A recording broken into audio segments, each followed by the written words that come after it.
Hiya, welcome back to the channel. A while ago I fixed the boot on this shitter because it wouldn't open, and now amazingly it's not opening again. But it's not the same fault, it's the button itself, but that's not what I'm here to fix.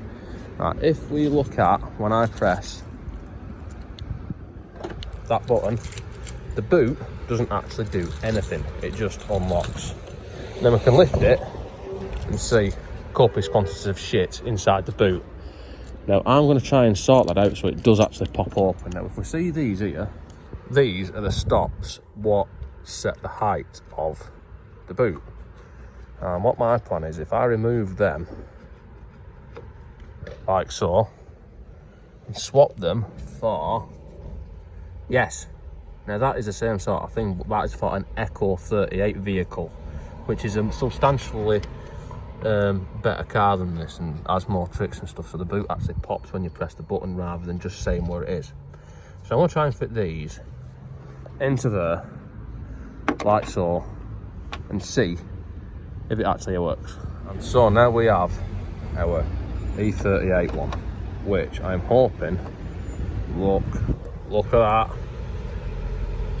wow, awesome. I have to do this a bit slower actually because this video is going to be really short otherwise. It's going to be short anyway, it's not really a proper video, but let's do it a bit slower and get that watch time going so I can retire and live on an island. There we go. Now I lovingly film the other side in the same manner. Not to forget as well that these shitters, them,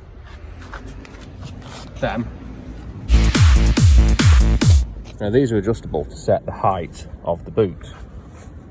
So where it sits, you know, where it's closed. And this is the same. This is adjustable in the same manner. So the plan is I'm going to put it roughly where there was in the same place. It's a little bit further in. Make sure I've not put my keys in the boot because that will be really sick. Because as I said before, this button, might have a look at that later in the video actually, but that stopped working sometimes. So my keys are in my pocket. Let's see what actually happens. Right, when I close it, the boot is closed, and when I open it, yes! Right, so now as we can see, that actually works, but the boot lid is not level, so that's a bit low, that's a tiny bit low. So if I press the button again, you can see it pop, and if I turn that out a little bit and that out a little bit less, then it's still sat low. And I just keep on going more and more until it fits better. And now I've gone too far. Yes, now I go in a little bit. And then I just keep on doing this until it actually shuts properly and something like level. Yes. It's still a tiny bit low, but I think that's probably about as good as it's going to get. So, also, I spotted this is quite good. Look how well it works, it's just beautiful. This is pretty good. Remember how I fitted that spoiler, which I say nobody actually watched the video, but I refitted that spoiler and put a new strip on it and everything. It was sold on with this stuff. There's a bit that I missed. So, anyway, right, this, I am gonna take that off and have a look if I can fix that button. But for now, or for today for me at least, that's it. But stay tuned because I'm going to do that in a minute. And now it is time to look at the other issue that we're facing, which is that the button's not working. So if I press that button, I can open the shitter. And then, I think I've just got to take these screws out here, which are T20s. So I'm going to undo these, all of them. I'll take them all out. Now they are all removed, this should come off. Oh, there's a bit of rust there.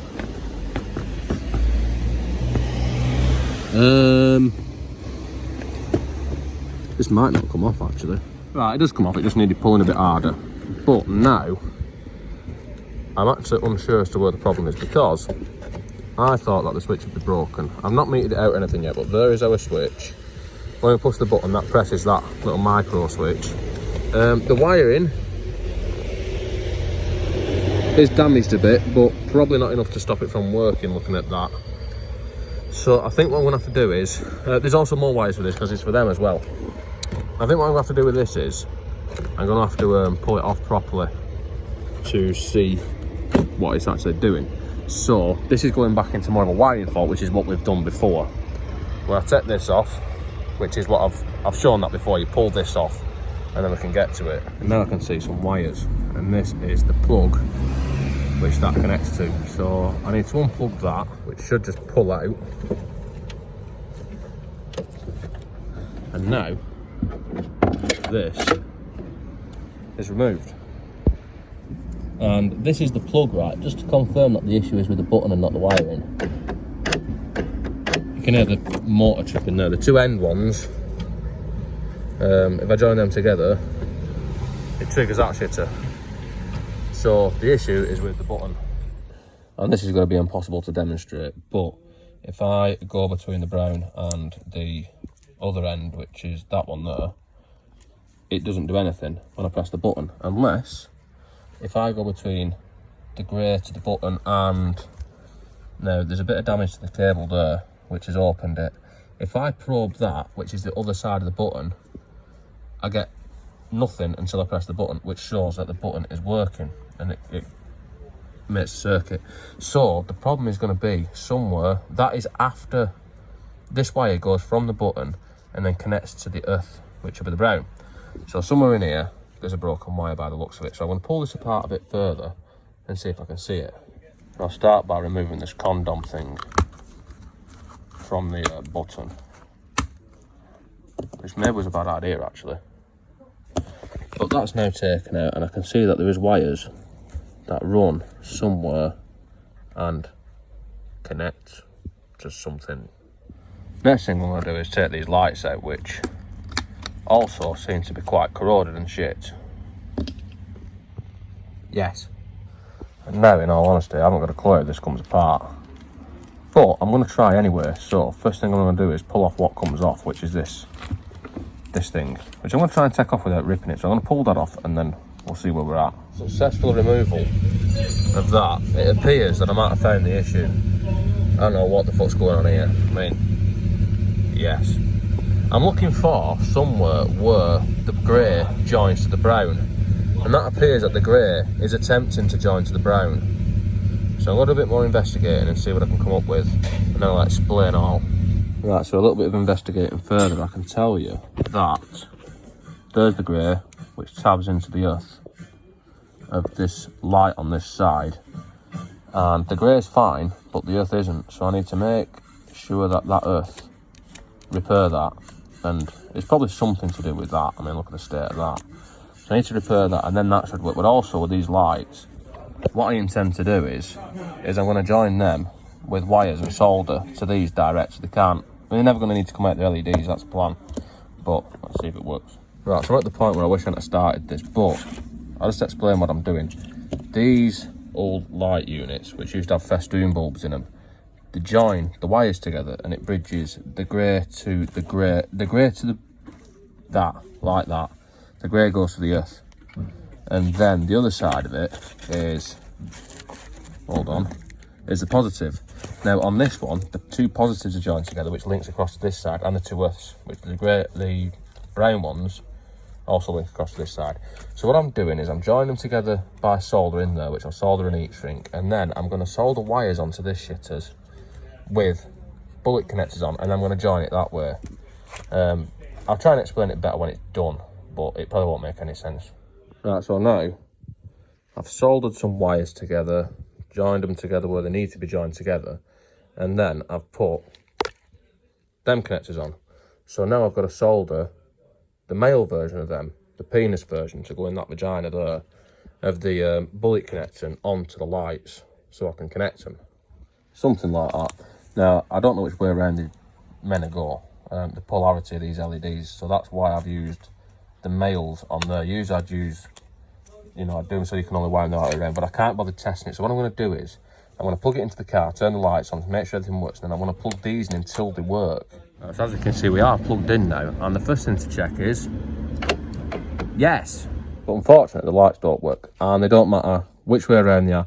These actually, somehow, these LEDs, they must have like 2 LEDs per light, which is wired backwards to each other, because they'll work either polarity, which is pretty weird actually. But they do work, but they don't work on the car, and I've just measured that there's no voltage there, so I'm going to have to tap into a feed into the rear light or find out where the wire's broken. But for now, the button's working, and I need to put all this back together.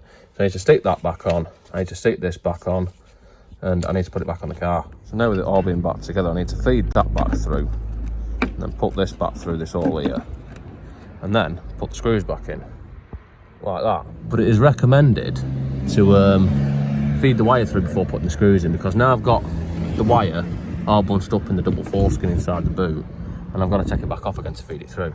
Attempt 2 was significantly more successful, so I need to plug that together, and when I plugged it together, this stopped working as well. Reason being is because this grommet, right, well, I didn't notice when I took it off, but it seems to be directional, and I'm pretty sure that it goes that way around, but also in putting it on, I've got to hook them onto there, which is a bit of a shitter, so I'm going to have to prise that out a little bit. If it's not hooked in, what happens is you put the grommet in and it's just constantly pushing that up constantly, so it's just resting against that switch and it doesn't come back. So I need to, like I said, stick something in it to stop it moving. I've tried by grabbing this end, but it's got too much like flex in it to do it, and I need to hook those onto it, them shitters, and then see if it works. And now, yes.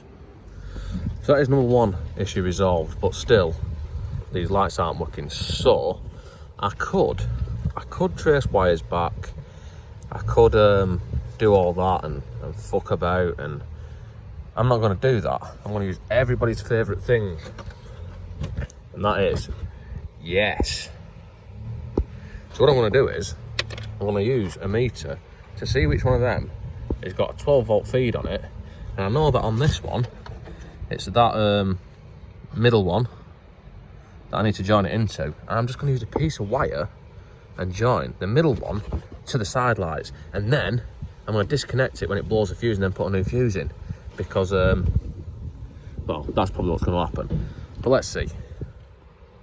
Which won't work, because if you watch this now, this bulb is a side light which I need to tap into. Now that's a side light and that's a 21 watt bulb, and watch what happens, right? That is, I'm struggling in a bit, but that's got about 3 volts on it, and then watch what happens. When I turn the fog lights on, it becomes a fog light. So I don't think 3 volts is going to be enough to make my number plate lights come on, so I've got to find another source. Also, I thought, it seems that the LEDs aren't actually that fussy, and 3 volts is enough. So I'll just bridge the wire across, and I'm not going to do it on film because I'll end up arcing it across from the middle to like the earth and fucking it up.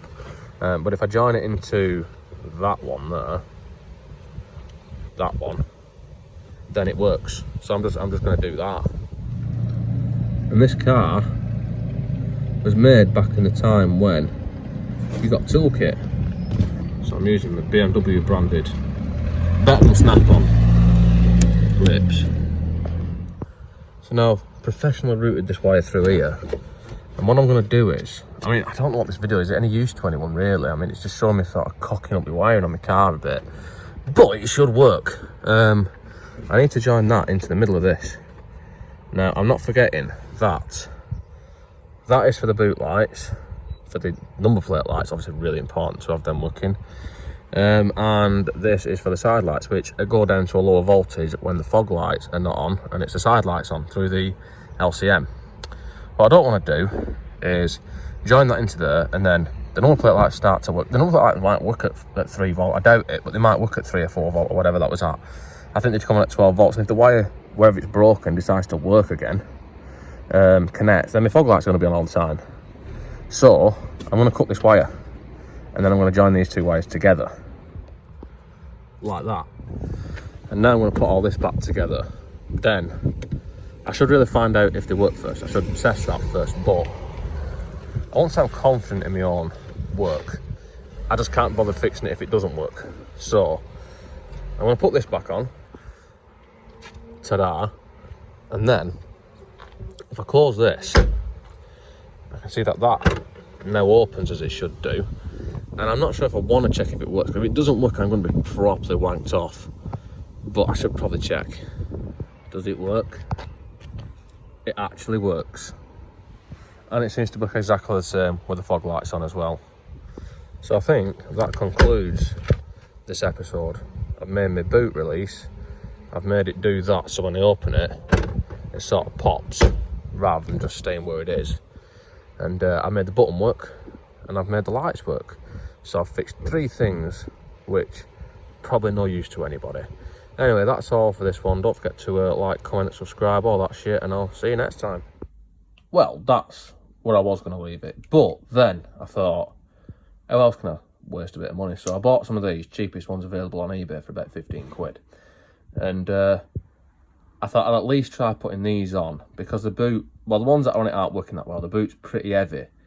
And I'm hoping, I'm not expecting, that's not what I'd say, I'm hoping that if I put these on with the boot pop things, it might lift it up just enough for these to open it.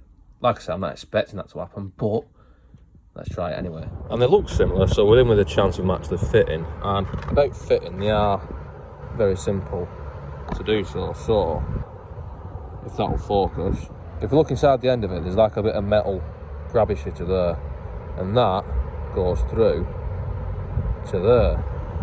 And you can get a screwdriver in that and hook it off.